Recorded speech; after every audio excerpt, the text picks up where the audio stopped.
And stations now, the final time check before the start of hour number 1 of The Line of Fire with Dr. Michael Brown. 30 seconds until hour number 1 from Mark. That was our final verbal time check for The Line of Fire with Dr. Michael Brown. We'll have a long tone at 10 seconds before, followed by a short one at 5 seconds. Have a great afternoon, everybody.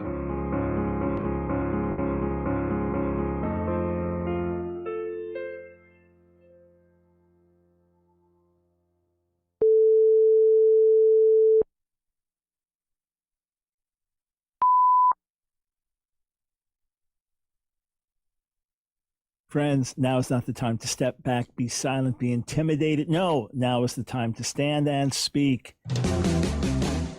It's time for The Line of Fire with your host, activist, author, international speaker, and theologian, Dr. Michael Brown, your voice of moral, cultural, and spiritual revolution. Michael Brown is the director of the Coalition of Conscience and president of Fire School of Ministry. Get into The Line of Fire now by calling 866-34-TRUTH. That's 866-34-TRUTH. Here again is Dr. Michael Brown. Hey friends, hope you're doing well and are blessed today. This is Michael Brown. Great to be with you. If you're not doing well, you have tuned into the right place right now. 866-34-TRUTH, 866-348-7884. But a quick word, as many watch this on different networks at different times and listen by podcast and on delayed broadcast on radio. If you're not listening live between 3 and 4 p.m. Eastern Standard Time, then you can call that number, but you won't get on the show. You may get on somebody else's show. But for everyone listening, watching live, 866-34-TRUTH. A little later in the broadcast, I want to talk about our oneness as a human race, our commonality as a human race, the fact that there is ultimately one race and that we have beautiful diversity, that we have differences and distinctives by race and ethnicity and culture, and yet we are one race. All of us, in our different shapes, sizes, and forms, created in the image of God.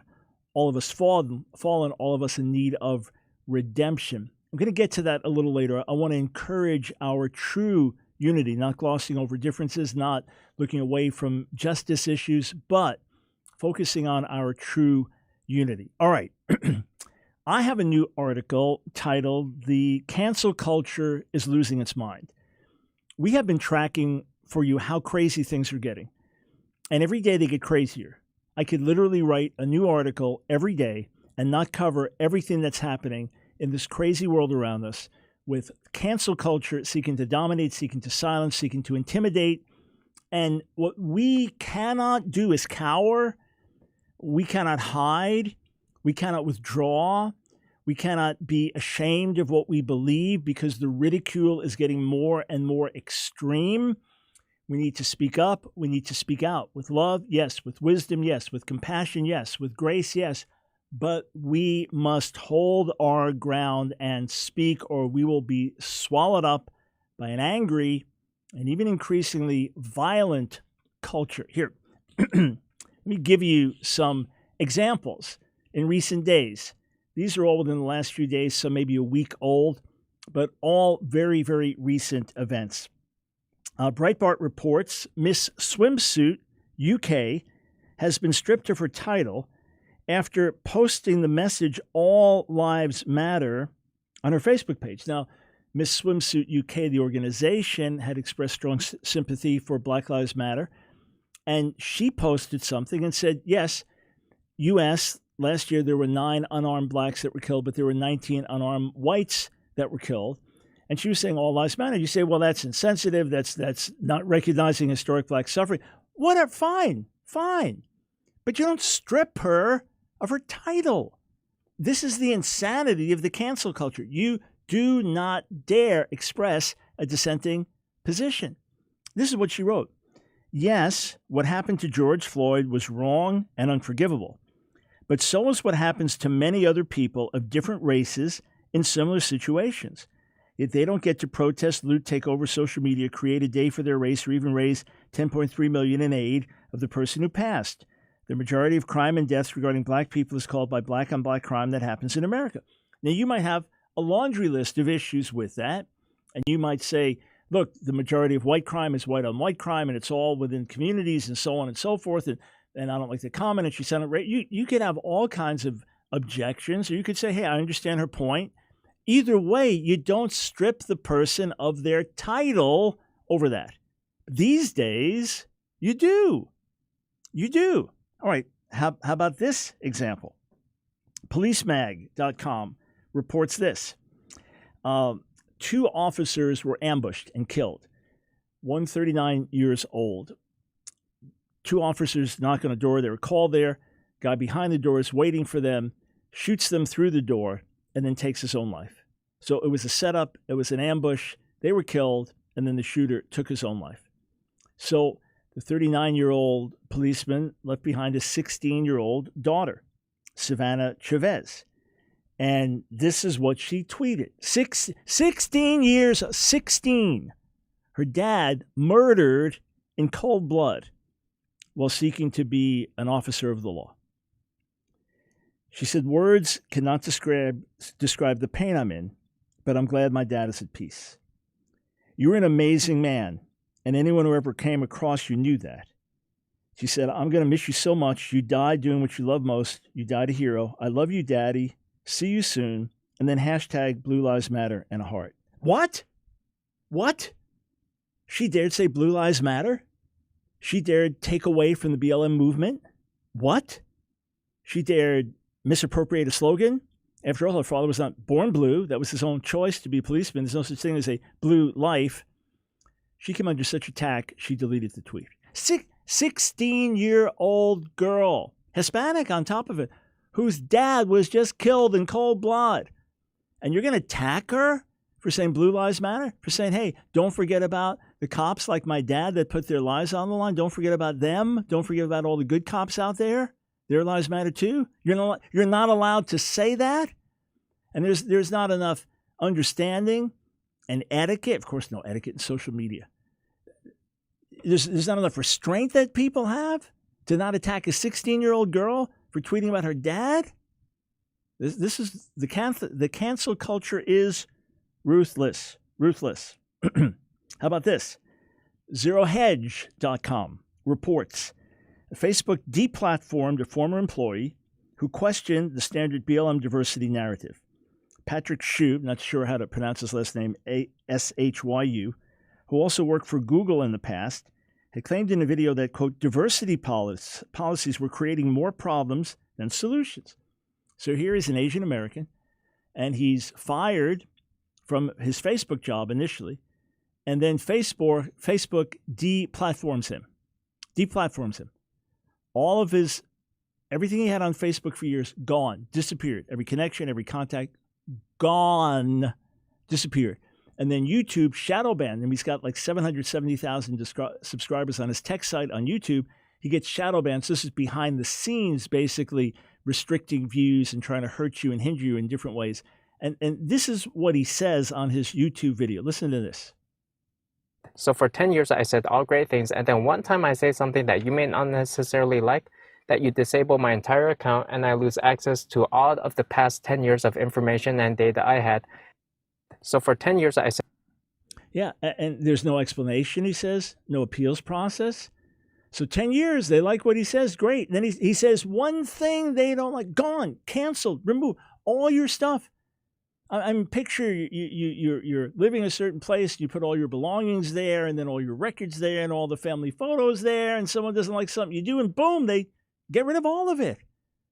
That's what happened. Appeals process? What's that? Who are you appealing to? The very people that came against you. Saying one word. Don't think, well, it hasn't come to me yet, so I'll just play it safe. No, don't play it safe. Now, don't try to get in trouble either. Don't be foolish. But speak when you need to speak. Make your view known. And the moment you think, oh, if I say this, what the consequences might be, that's when you have to say it. Don't you think I deal with that every single day here on radio and every single day live streaming on Facebook and YouTube? The moment one of my videos is posted on YouTube, the moment it's posted, if there's one word in the description at all, or anything that could possibly be controversial, instantly it gets flagged. Now, for the most part, YouTube has been approving my videos. In other words, they have not been demonetized, so that if millions and millions of people were watching videos, that would bring in a certain amount of income to the ministry, so we could post more free videos for you and things like that. That's why we do it. It's not a lot of money. I mean, you have to get views way beyond what we're getting, but still it helps, and we put it right back into doing what we're doing.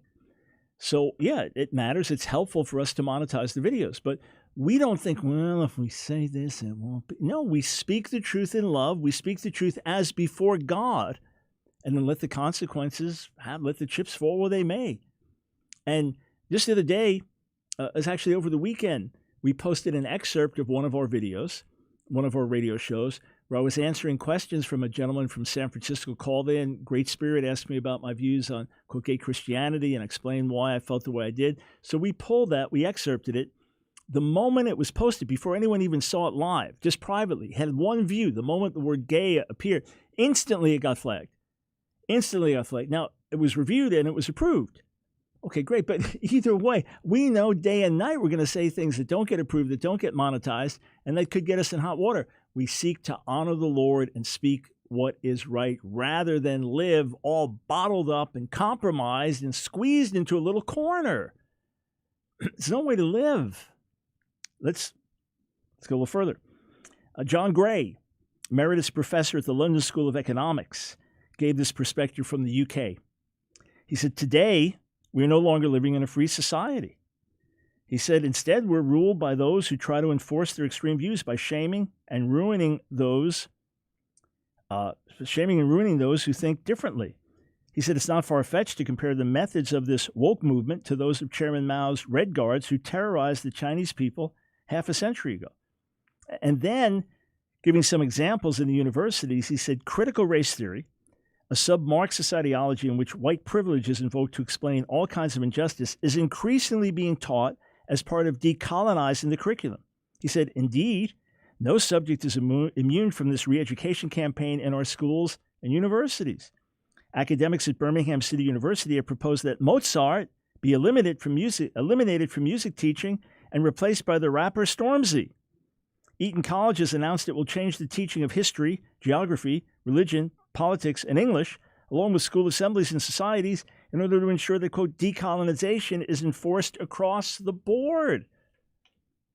You know how crazy it gets with the cancel culture and eliminating offensive terms or concepts? How about this?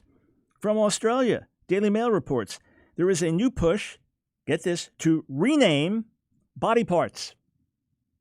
I'm not making this up. To rename body parts like the Adam's apple and Achilles tendon because they are irrelevant and misogynistic. Yeah. Why call it the Adam's apple? Why call it that? Or Achilles heel, it's named after men. Not only is it irrelevant, but it's misogynistic. Obvious. How did we miss that? How, pray tell, did we miss that? I'm just getting started. We'll be right back.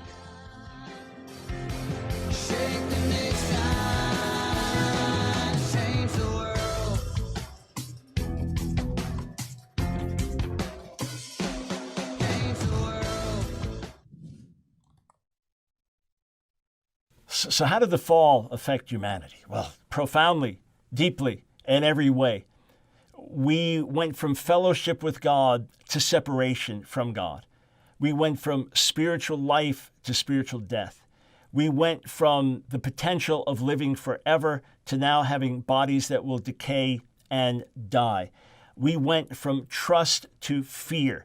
It goes on and on. Everything negative that we see in the human race today, murder and rape and war, everything that we see in terms of people butchering each other, in terms of hatred, in terms of bitterness, in terms of lust, in terms of greed, in terms of every wrong thing that's in the human race, all of that happened because of the fall. Look at what Paul wrote, Romans chapter 5.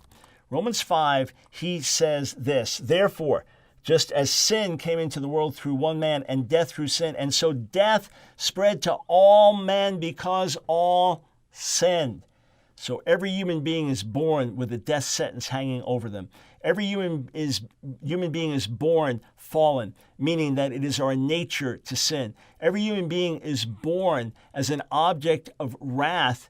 Ultimately, this is what we grow up to and become because this is in our very nature. You don't have to teach a child to be selfish. You don't have to teach a child to lie, to disobey. This is part of our fallen human nature. So physical death is an outgrowth of it. Sickness, pain, disease, what we have in this world, all the sin of the world, and then spiritual separation from God, being in a spiritually dead state. That's what happened because of the fall. The good news is, through the one man, Jesus, we can be forgiven, receive eternal life, and have more through Jesus on the other side of the cross than Adam and Eve had before the fall.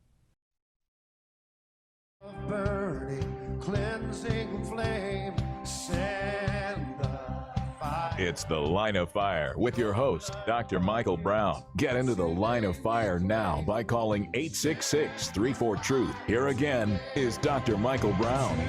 Thanks, friends, for joining us on The Line of Fire. Michael Brown, delighted to be with you. 866-348-7884 is the number to call. Okay, what we have to realize with the craziness of the cancel culture is that it is not just intimidating.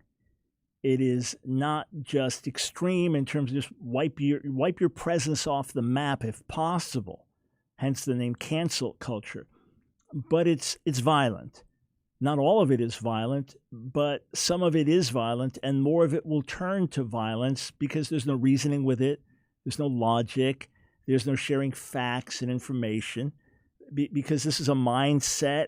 And then no doubt when people get this radical and want to silence others, you give way to demonic spirits and all kinds of junk, and you may act even more irrationally. So Tony Perkins from the Family Research Council has written about the number of church buildings that have been attacked in recent days. So he has an article on church buildings being set on fire. And in the article, he's saying, look, it's historic Catholic churches, it's Black gospel churches, churches across the country being attacked. And it's frightening to read. I mean, I knew this. I've been following it. But reading through his articles, jarring. He says it looked like something out of a 2015 news report. A picture from ISIS maybe torching its way through Mosul. But the charred pews and collapsed roof were not the work of Islamic terrorists, but America's own. Last weekend, the rioters, the same ones who wanted us to believe their cause is justice, came for our churches using gasoline, lighters, gallons of paint, and vans to drive their message of destruction and chaos through the heart of America's faithful. This happened in so many different places. You think, okay, something here is coordinated. It's not just random coincidence. And I believe some things will easily be traced back to the larger cancel culture, which, as I have been warning, along with the BLM movement, which we separate from the truth that Black Lives do matter, that the BLM movement will turn against the church. It is inevitable, and in certain cases, already happening. You, my friend, if you are a Bible-based follower of Jesus, are the last enemy to be conquered. You are the one that must be overthrown for radical social agenda to be carried out. If the agenda was truly biblical justice, then people would be standing with us and saying, hey, help lead the way. If the agenda was truly love your neighbor, then people would be looking to the church to help do it. But the agenda is very different than that. As for the violence, there was a Stand With the Police rally over the weekend. Michelle Malkin involved, and protesters got themselves involved. I just want you to hear some of what sounds erupted from this peaceful rally to stand with police when some of the BLM and Antifa protesters got involved. Listen to what happened. Get up! Get up! Get up! Get up! Get up! Don't touch me! Don't touch me! Get up! You don't belong here! This is our rally! Go back to the other side! Go back to the other side! You touch her first! You get off of her! You're gonna get arrested! Get off! Get off! Get out!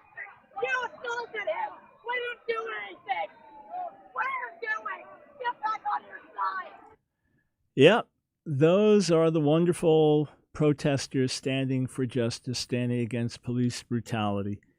What they're doing is muddying the waters. What they're doing is distracting from issues that do matter. What they're doing is using violence and intimidation to try to carry out what they think is righteous. There was a black policeman that went up to protesters in one city and said, you're using all the tactics you accuse us of.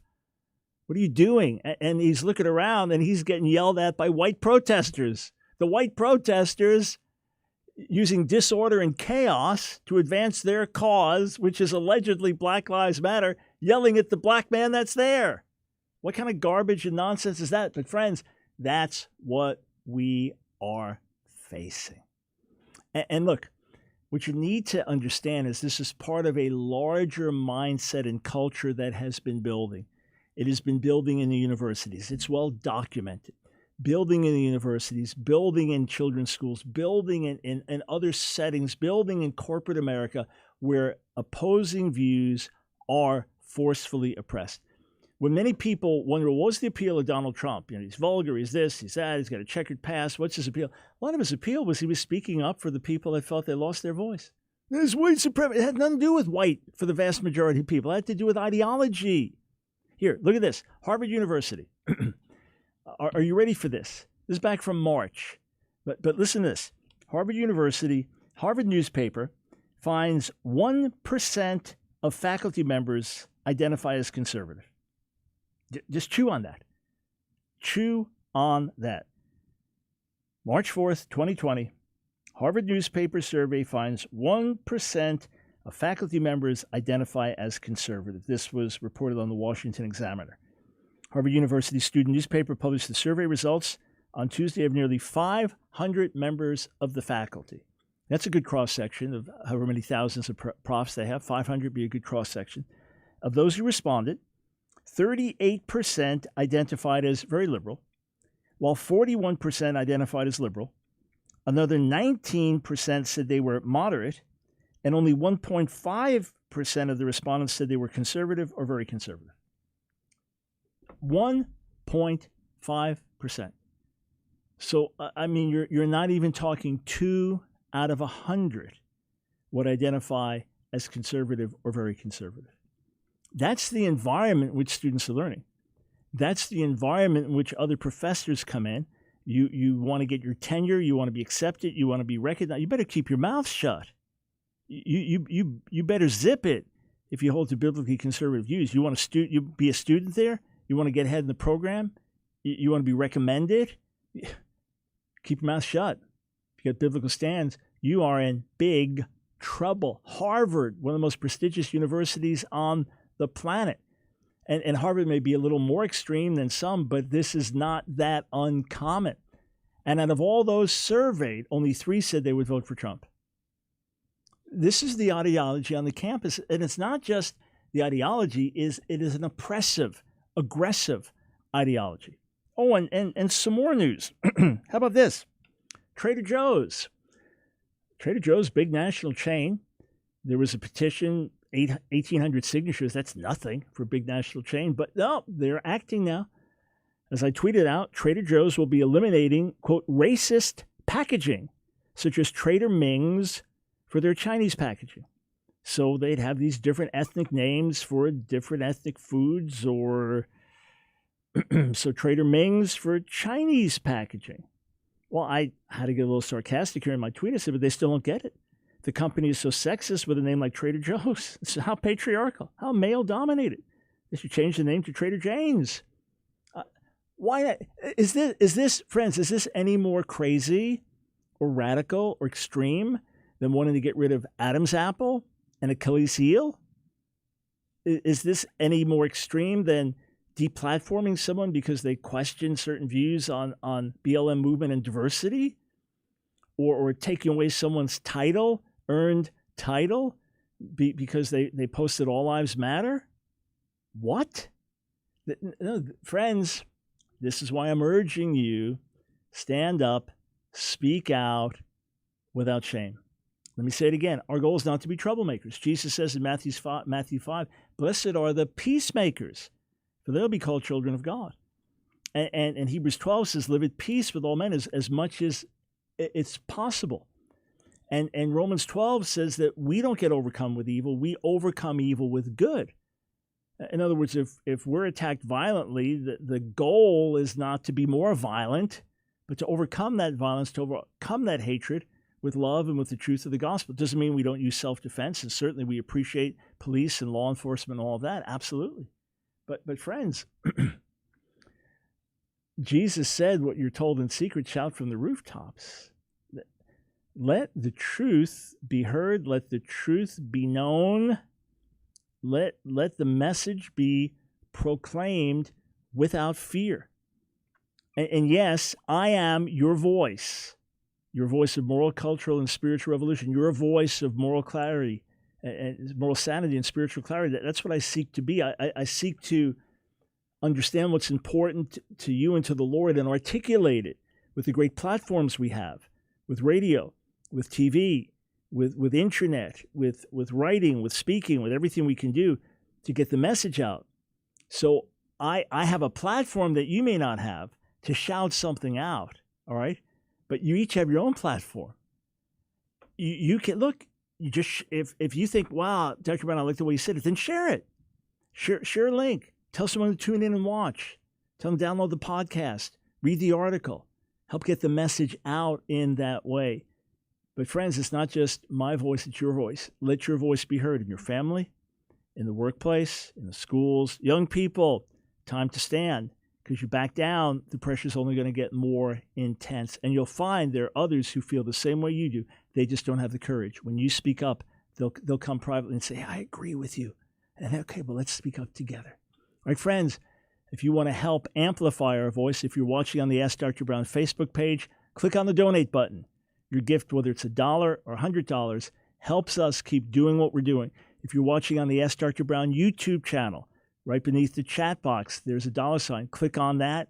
Your donations go a long way. And then online, AskDrBrown.org.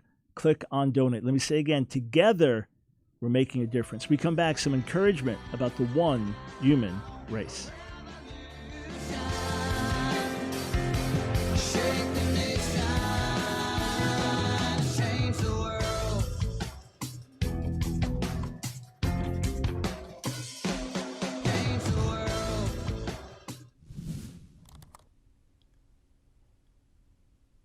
Okay, if there's one church, one body in God's sight, and if God works through local churches, that's his family, that's his body, right? What about parachurch organizations? What about ministries like this? Ask Dr. Brown. Yes, I'm part of a local congregation, right? But this is a ministry, or a ministry like World Vision or something like that. Ministries like that. Parachurch, is this part of the church? An evangelistic association. Look, Ephesians chapter 4, verse 4 says this. It's written in Ephesians 4:4. There is one body and one spirit, just as you were called to the one hope that belongs to your call. Now, some would say, look, everything has to be part of the church body. There's one body, and it's expressed in local assemblies all over, and therefore you have to be part of that. So if you have a parachurch ministry, it has to be part of a local church, and it comes out from that local church. Now, I respect that view, and I believe all of us should be part of assemblies of believers. Unless it's impossible for us physically to join with other believers, we need to find other believers, join together with them, be in fellowship together, and everyone should have a structure of authority where they themselves are submitted to authority. And if you have a ministry and organization, that's submitted to authority. But I look at this really the exact opposite. We're all part of the body. We're all part of the body, the ecclesia, the church, if we're believers. So whatever I'm doing, Ask Dr. Brown Ministries, that's just an extension of the body. The Billy Graham Evangelistic Association, Samaritan's Purse, this is just extension of the body, different expressions of the body. So individuals, what exists are individuals. And as individuals, we are all part of the Messiah's body. And we are all, should be on one level or another, in submission to authority, okay? That's part of it. Every one of us in that sense under authority, under accountability. And the same thing that whatever organization you have, just like a business, you're going to have accountability there and order and structure. But this is just an expression of my calling as an individual believer, just as Samaritan's Purse is an expression of Franklin Graham's calling, or World Vision is an extension of one calling, or Youth with a Mission, extension of the calling of Lauren Cunningham, or Campus Crusade, which is now Crew, extension of the calling of Bill Bright. So this Parachurch, of course, even to call it Parachurch, I understand what's meant. It's not an extension of just one local church, but come on, you're not going to have every local church creating all kinds of ministries that are going to go around the world. These are going to be things that we do jointly in a larger effort, all as part of the body, because there's only one body. So I think we're looking at this wrong. I think we need to look at everything as coming out of the one body, and as individuals, we're all part of local assemblies meeting with other believers. To me, pretty basic and simple. Fire we want, for fire we please. Send the fire. It's The Line of Fire with your host, Dr. Michael Brown. Get into the Line of Fire now by calling 866-34-TRUTH. Here again is Dr. Michael Brown. Thanks for joining us, friends, on The Line of Fire. Hey, just a reminder, my new book, Evangelicals at the Crossroads, is available. It's been out for a few days now. In fact, I'm still waiting for my print copy. Yeah, and we're eager to get them in to send out to all those who pre-ordered through the ministry. But I'm doing a lot of radio interviews on the book, and the more interviews I'm doing, the more relevant I know this book is, especially these next months heading into the election season and even beyond. So if you don't have it yet, you're able to get it. You can order it on Amazon, the paperback or the ebook. Download the ebook, start reading instantly, or you can go to our website, AskDrBrown, AskDrBrown.org. The book, Evangelicals at the Crossroads, Will We Pass the Trump Test? All right, before we go to your calls, 866-34-TRUTH, I want to share something with you.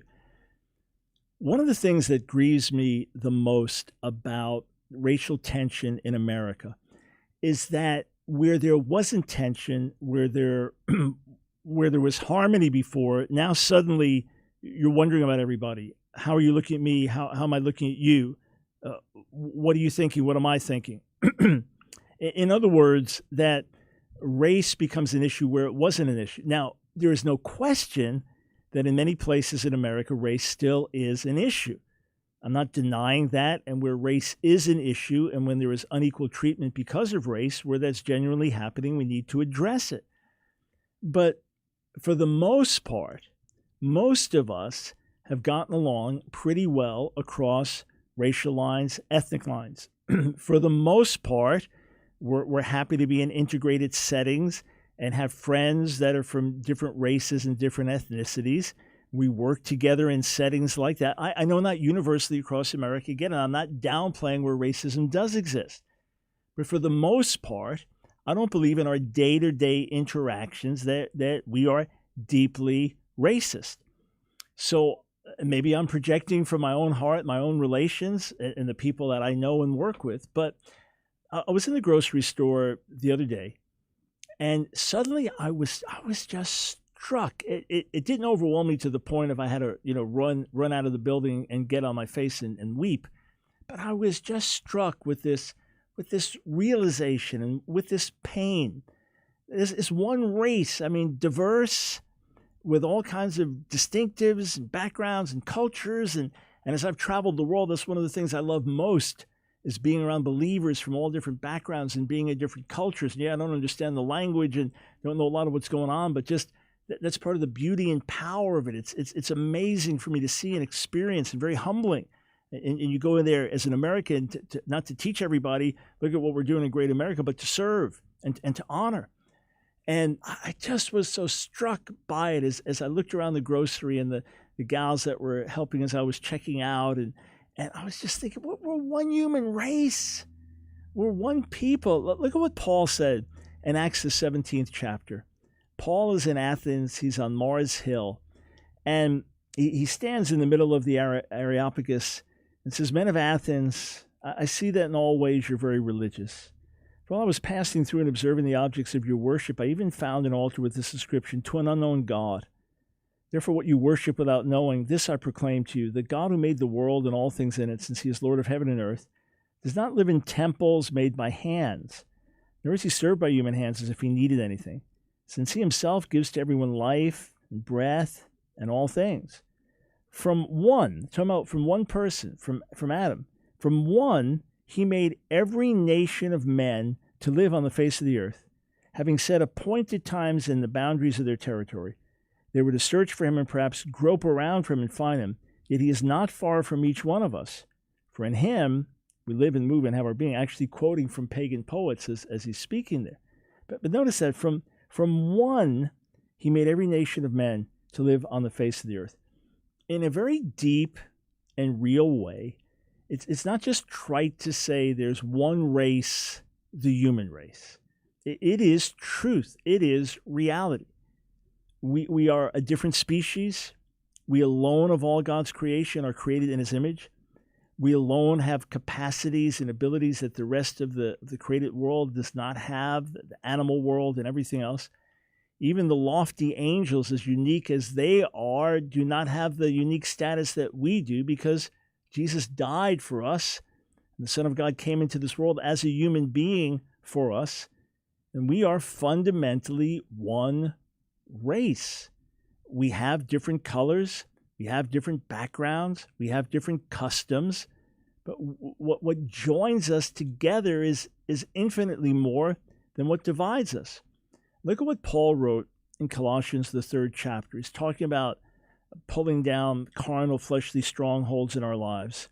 And then he says this, here in the body, among God's people, there is no longer Greek and Jew, circumcised and uncircumcised, barbarian, savage, slave and free, but Messiah is all and in all. I mean, this is a radical statement.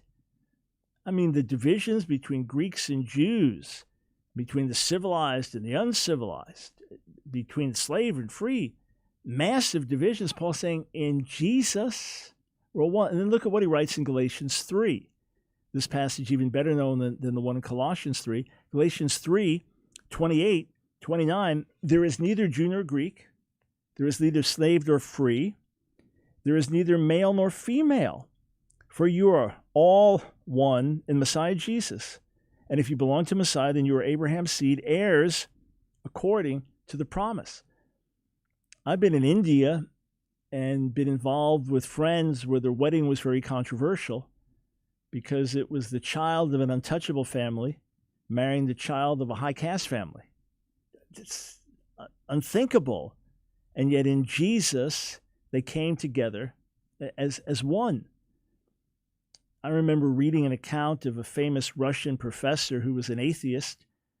So he was a white atheist professor at a prestigious university, and he would get his shoes shined periodically by an uneducated black man that just worked the streets, and that's how he made his living, shining shoes. And at one point, this atheistic professor asks him, why is it that you have such joy in your life? Because this guy did not have it, didn't have a sense of purpose and destiny. And the shoe shine man tells him it's because of Jesus and shares the gospel with him, leading to this Russian atheist's salvation. You think, isn't that amazing? The lowly black man leads the exalted white man to salvation. The uneducated brings the message of salvation to the educated. And then in Jesus, they become equal brothers, except the professor will be discipled by the shoeshine guy. The barriers are broken down. Let me say this again. This is not an excuse to ignore racism where it does exist. This is not an excuse to stop us from confronting injustice. But it is to say that when we keep making race the issue, race the issue, race the issue, race the issue, now we create a bigger problem. What we need to do is emphasize our common humanity. What we need to do is emphasize our uniqueness as created in God's image.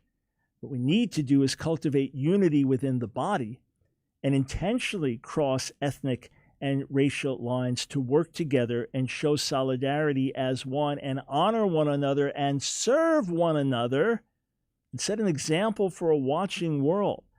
That's what we need to do. If everything we look at is race, race, race, race, race, race, then we're going to create more racial tension. If what we do instead is honor one another, serve one another, love one another, bless one another, and celebrate our differences and celebrate our diversity, and say, hey, wow, you're into this, I'm into this. Boy, in my culture, that is so different than yours. And you're amazed by the diversity and the beauty of it. And you don't have to make everybody the same. You can have your different tastes and your different styles.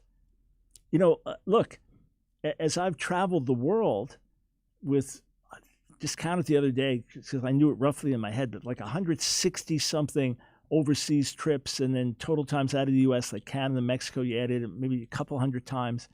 But I've been in a lot of different cultures. I remember one time in India being out in a village, in a hut, and thinking, I've seen National Geographic shows, documentaries about this kind of, it just was so far out. And yet we begin to open the Word, and the Holy Spirit begins to move, and you just have that commonality in the Lord, even when you can't speak the language, that deep sense of commonality. And then you realize, hey, it's not just the way we do it in America. I was speaking at a famous, one of the most famous Black megachurches in America some years ago, and it was a Sunday morning, and I have never in my life seen outfits and hats like that. I was like, whoa! And it was part of the culture, and it was dressing up for the Lord. I'm sure you have someone that's carnal, just like someone comes in another setting, and it's, the more casual you look, the more spiritual you are. You get carnality there. But I was just different. And I've been in plenty of Black gospel churches over the years, plenty. And always had a special appreciation, kind of just for whatever reason, as a Jew, feeling a commonality with my Black friends because of being minorities that were persecuted and hated and enslaved and all of this. And then as a drummer, clapping on the upbeat, I enjoyed that. Just kind of felt like a certain soul connection, for whatever it's worth. But I thought, whoa, I've never seen anything like this. And I sat and enjoyed the difference in culture. And I was in another prestigious Black megachurch, and fine pastor, wonderful man of God. And before I preached, the choir did a special song, and one sister, boy, did she belt it out. I mean, it's one of those things you're waiting for your eyeglasses to shatter with these notes. And I got up, I said, they don't hit notes like that in white church. I mean, we laughed. It's like, there's diversity. We're different. We do things differently. But we're one in the Lord. So let me say it once more. This is not trying to blur things. Now you're just trying to blur everything over to ignore real issues. No. Let's focus on the issues that are there, but let's not make race the issue all the time. Let's cultivate our unity. Let's celebrate our distinctives. Let's learn from each other. Let's honor each other. And then together, let's combat injustice. Together, let's expose racism. Together, with our diversity and different takes, even on politics and other things, let's stand together and say, Jesus is the one who unites us. God is the one who created us. We are one race, the human race. Let that be the reality. With that, we can really fight racism and injustice. All right, going to come back and take your calls. In fact, going to open up the phones.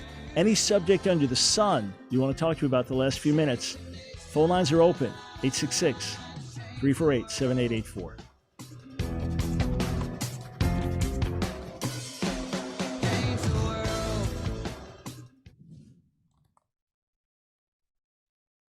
So what about the Black Hebrew Israelites, or as they sometimes call themselves, the Hebrew Israelites? Are they a dangerous cult? Oh, yes, absolutely.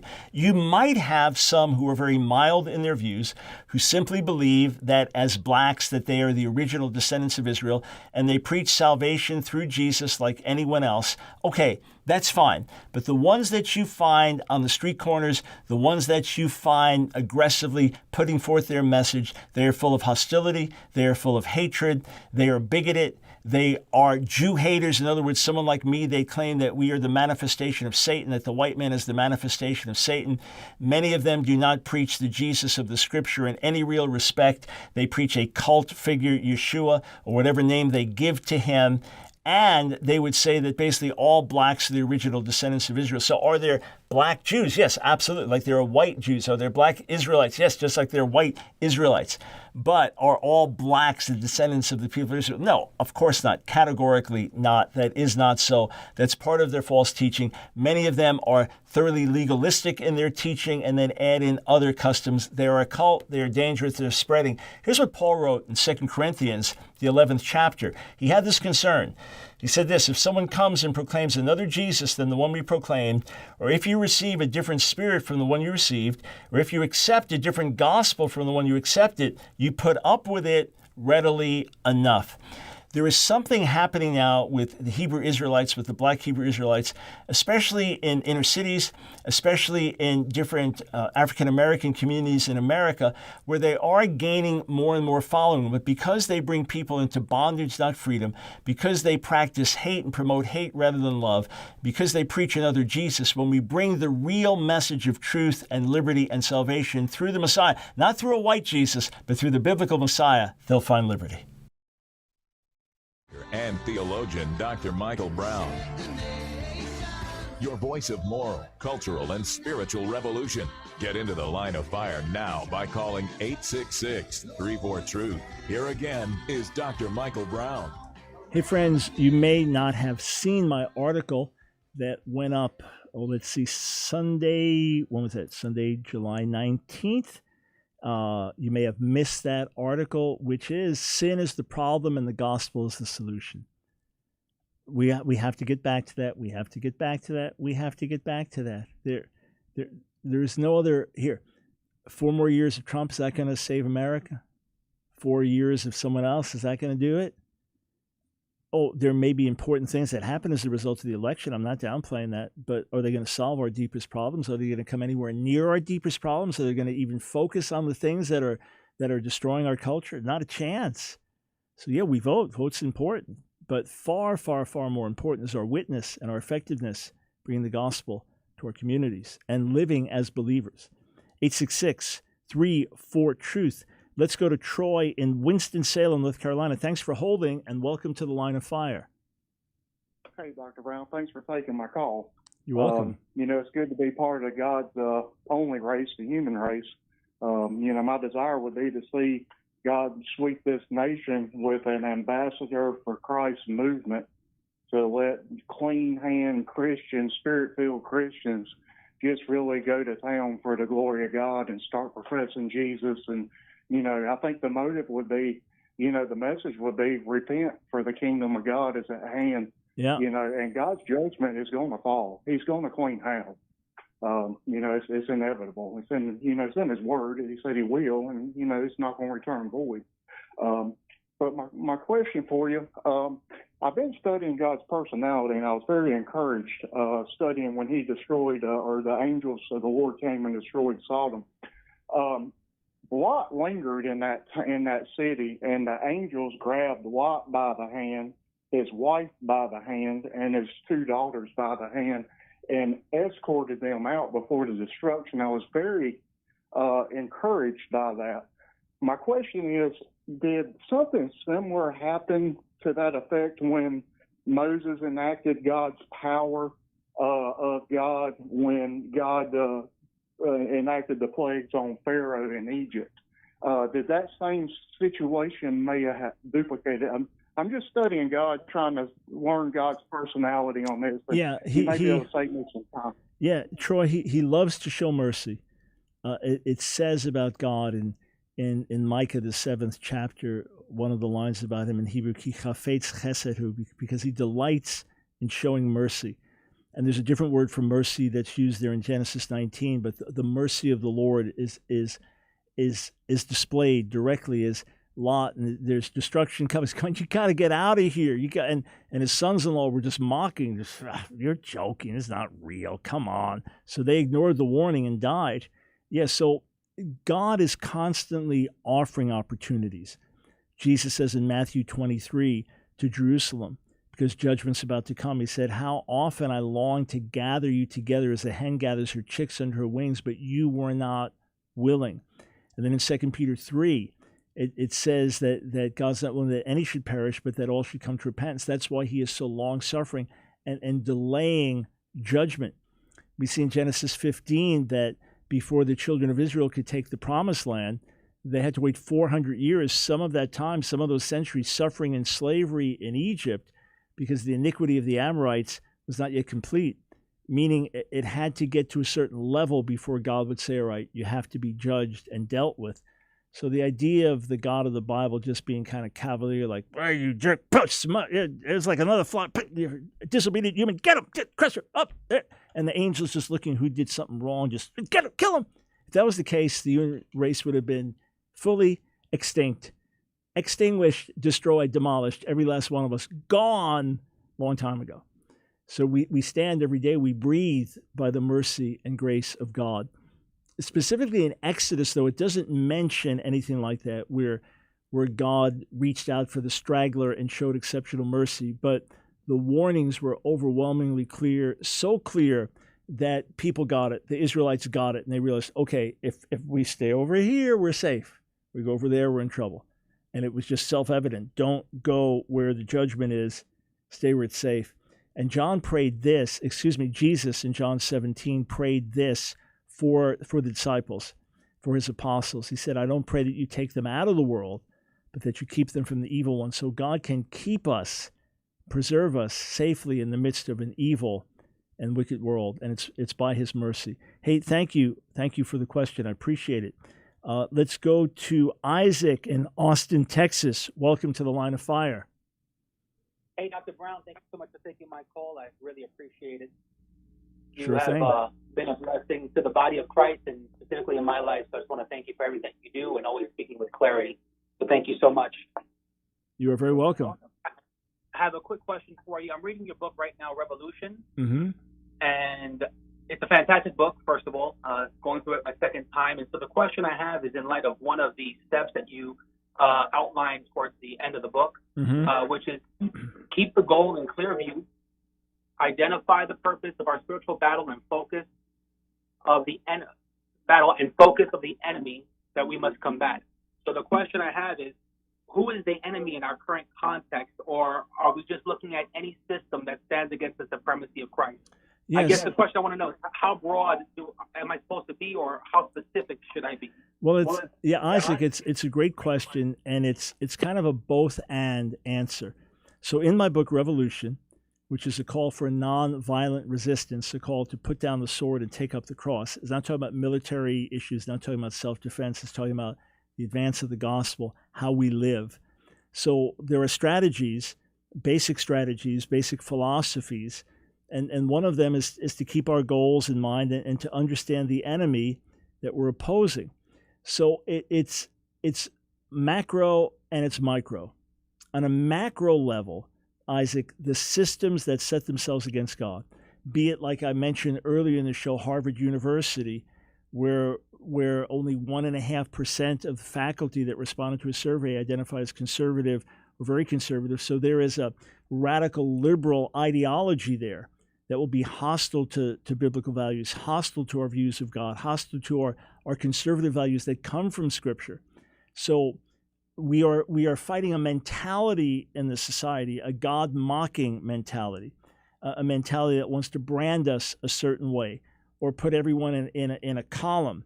If you're a conservative Christian, then you are just like all the Trump supporters, and Trump is a white supremacist and racist, and therefore you are, and just try to silence by intimidation and guilt by association and things like that. So they're the larger systems that we're dealing with, the Marxist BLM movement and what it's seeking to do with the cancel culture and all of that. So we must stand and speak. We must consciously say, I'm not ashamed of the gospel. And whatever situation you're in, you might be in one where there's a lot of intimidation in the workplace, in the classroom, in the church denominational setting. So you've got to renew your mind every day. I'm not ashamed of the gospel. I'm not ashamed of the gospel. The message we have is a message of life and transformation, and the message of the world leads to destruction and death. So the larger not ashamed of the gospel, not ashamed of the gospel, refuse to back down to the silence and cancel culture. On the flip side is this, that you are in a specific situation, maybe fighting a battle for truth in your church denomination, maybe looking to raise up godly businessmen in your community, maybe looking to start a student movement in your school. Whatever it is, what's the specific situation in which you find yourself? What are the things you are confronting most? Is it just your circle in social media? Who is opposing the gospel there? Who is trying to shut down the message there? Who is advocating for another message that is, in fact, a destructive message? You want to push back against that. So on the macro level, it is the systems of this age that are seeking to silence and crush the good news and intimidate God's people. In the micro level, wherever we find ourselves, could be your Facebook page, and it could be those who have radical anti-God ideologies there, that's where the revolution is being played out. And then more personally, Isaac, and for everyone else watching and listening, what's your area of burden? What do you feel called to advance? Is it part of the pro-life movement? Is it in caring for the poor? Is it in missions work, in street evangelism? What is it where you need to make a difference and opposition comes against that? That has to be overcome. And a lot of times the opposition is in our own head, our own heart, our own mind. By God's grace, we overcome. May the Lord give you boldness and strength, Isaac. And hey, tell you what I want to do. It's going to be a little ways out. Howard, get Isaac's info. We have a new edition of the Revolution book coming out, the 20th anniversary of the initial publication. The new edition of Revolution coming out in October. We're doing the final editing now. I want to send you that as a gift. As you're going through this the second time, I want to send you this. First time this will go out to anyone. We won't have it for a few months. So Howard, just jot this down. Revolution book, new edition to Isaac. So Isaac, stay there. Howard is going to get your contact info, and we'll mail that to you as our gift and say, on with the revolution. Friends, that's why we're here. That's why we're on the air. That's why we're doing what we're doing, to be your voice of moral, cultural, spiritual revolution. Starts with prayer, repentance, holy living, preaching of the gospel, being disciples, making disciples. Now is our time. God bless you.